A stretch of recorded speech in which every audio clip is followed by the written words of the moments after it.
Evening to everyone. So just going to take a recap of what's happened today so far, and the markets have been very focused on those election results we saw. So that was from the weekend with the French presidential election where Hollande won. He was the favourite going into that, so not a massive surprise that he got the majority of the votes.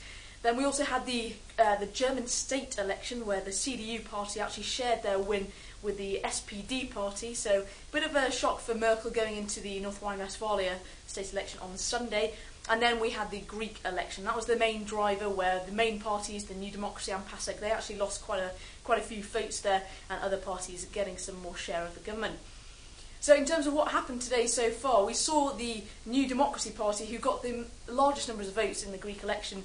They were trying to form a coalition. Quite a few of the smaller parties declined to be part of this, and we saw Samaras, the leader of this party, failed to form a government. He's handed back the mandate now to government.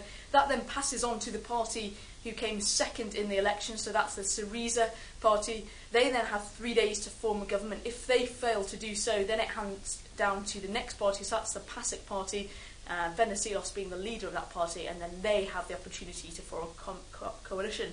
Now, if all these parties fail to do so, then it then falls to another election. So this has until the 17th of June to happen to reach the conditions set aside by the IMF. And earliest that can happen is June the 10th. So there's a lot of focus on this. There is a deadline on June the 30th where Greece have to pass further austerity measures of around 11.5 billion euros in savings. If they fail to do this, they're unlikely to get the next tranche of aid. So this is where all this uncertainty is coming from in the market. But despite all this political turmoil, we are actually trading slightly higher in US equity markets, looking to finish in some very minor positive territory. A lot of Europe actually did finish slightly higher today as well, so some initial risk aversion, then that sentiment sort of turned around.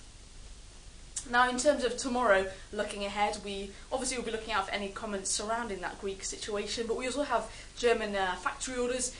That's due out in the European session, but we also have some US jobs data, and we've got quite a lot of speakers tomorrow, as well as a lot in the fixed income market. So we've got Netherlands slapping a 10-year, we've got some Australian bond auctions, as well as Greece with their 26-week T-bill.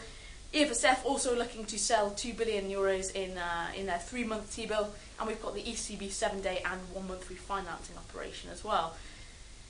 Now, in terms of aftermarket tomorrow, we've also got the API inventory numbers, so that'll be a good indication going ahead to the Department of Energy oil numbers on Wednesday. But for the time being, that's enough from me. We'll have another update and look forward for you tomorrow morning. But in the meantime, have a very pleasant evening.